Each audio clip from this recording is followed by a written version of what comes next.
My cat talking? There we go. Okay. Maybe I should show some of these threads here. Okay, yeah, we'll show this one. Try and bring it over to here. I do have a thread where I talk about Sansar and everything. Why doesn't this let me? Now I'm like stuck. I don't know why it won't let me do anything. Anyways, so there's a thread on the forums, and where we're talking about Sansar versus Second Life and whatever. So that prompted me to think more about the commission thing. And, there's lots of reasons I'm not, while I'm creating, doing what I do, animation and everything, is very time consuming.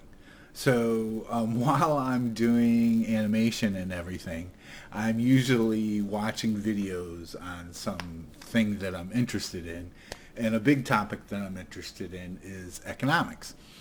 And that's also a big reason why I love Second Life, because I love this free market thing that it is.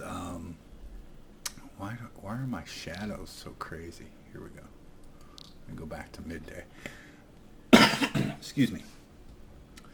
So, I really like economics, and I see it play out in Second Life, and it's a good way to kind of like test those big economic theories. And commission on creators is very similar to the corporate income tax, because we're all of us creators, we're selling things, we're like little corporations, and the world, whoever runs the world, Linden Lab, is like our government. And if they impose a commission, it's like a corporate tax. Now, who pays? The point, and this is the argument that's made with the corporate tax also, is that who pays for that? Because you put a tax on the corporation. Well, the corporation can't exist, can't keep going unless it makes a profit. It has to make a profit. And that's not evil. Making a profit means that you paid for everything. You paid all the people that did the work to help the company and everything like that. And now with those profits, you can go into other ventures and do more things that your customers want. It's not evil to make a profit. And these corporations, or us creators, we have to make a profit too, or else we can't keep doing this. Okay? So to put, that's on the forums. So to put a tax on us like this is very much similar to the corporate tax. And like, it's the question I ask: who pays for this? Who pays for that corporate tax? See, as a creator, all I can do is create, put my products out there, and then I have to price them in a way that I hope in the end I'll come out with a profit. Okay, if the company puts a 30% commission on everything that I sell, well, that obviously means economically I have to raise my prices 30% to get back to where, I'm profitable again. So, of course, when it comes to pricing, it's always a guess game. Do you go high and sell less? Do you go low and sell more? And which in the end comes out to a bigger profit? This is something that every creator has to think about when they put their things up for sale. But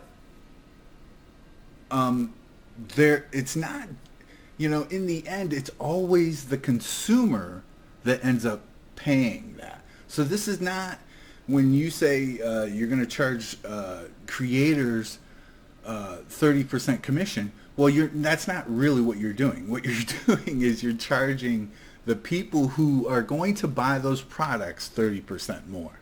So those are the people who are paying that tax. Okay, it's the people who buy the products. So you basically putting a tax on everybody in your world, not just the creators, because everybody is going to end up paying that tax. Okay? And it's not just the economic from that point of view, that the tax is not really on us, the creators. You're just taxing the users.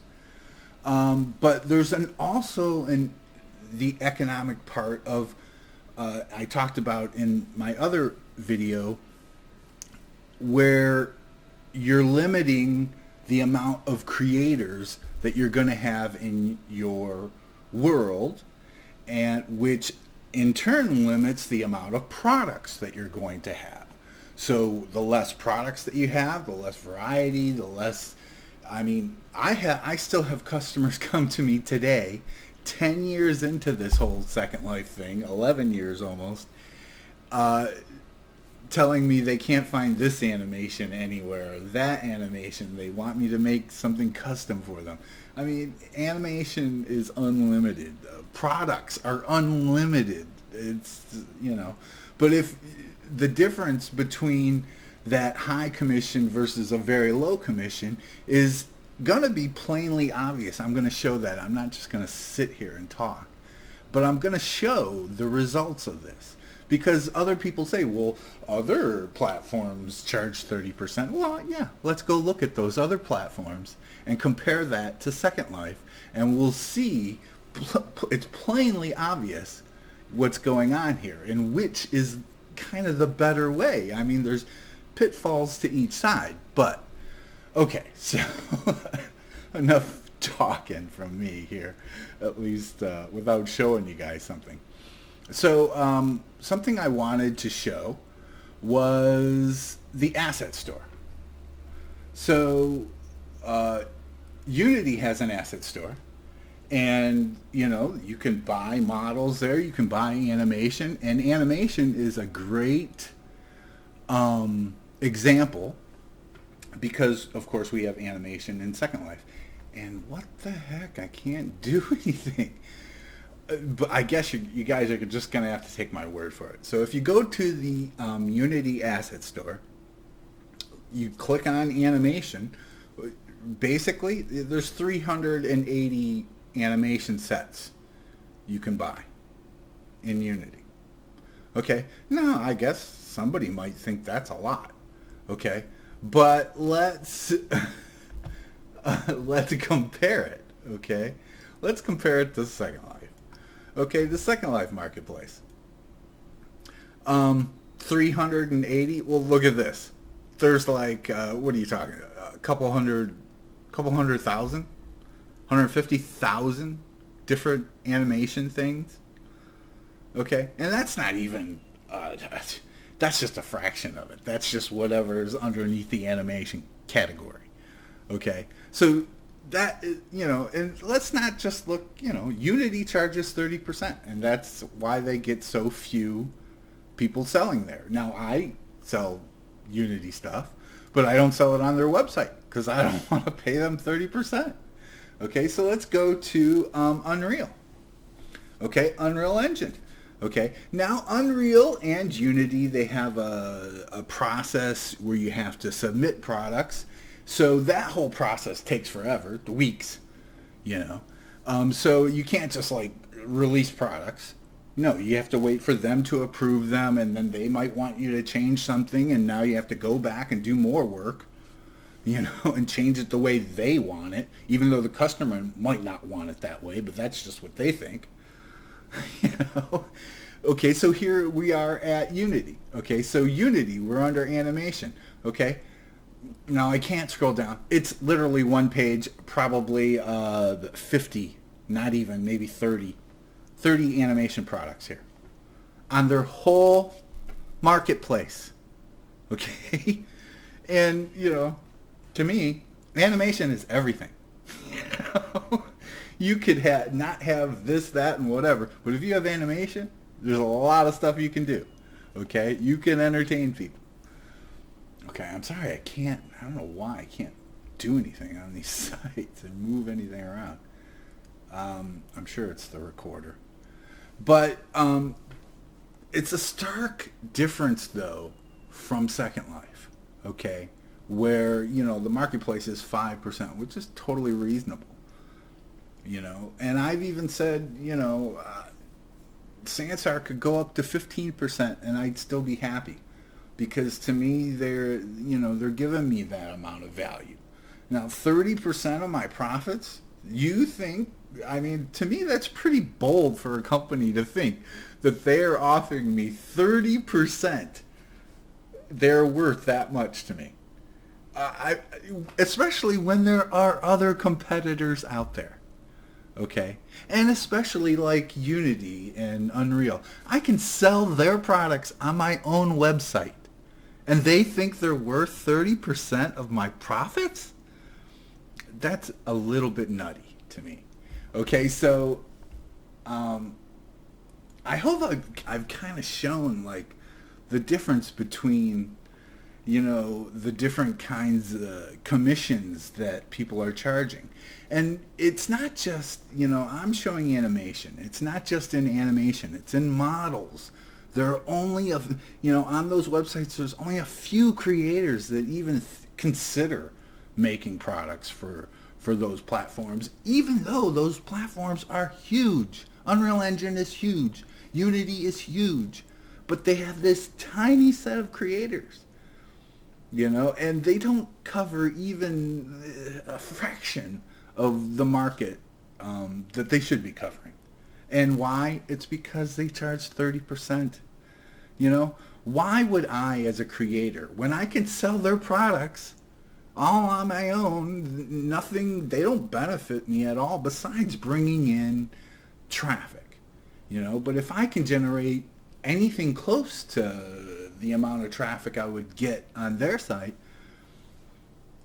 I can charge 30% less. That's a big cut. Anybody who gets a 30%, coupon on something or whatever, that's a huge cut. And so that's why it's, but, that's my point on commissions and what some of these worlds need to think about. The higher you go, the fewer creators you're going to have there. Now, like Unity and Unreal, they want you to submit all your products because they want to try and keep this high quality. And that's what people talk about in Second Life. Well, there's all these creators, but the quality's not all that high. Well, I beg to argue with that because I've seen a lot of really good stuff that looks a lot better than, in a lot of other games and worlds and on these marketplaces. And to me, yeah, here in Second Life, we do have a mix of kind of semi-pro and hobbyists, So we are going to have a much wider range. But I really don't think the solution is to limit, the amount of creators that you're going to have, or you could have.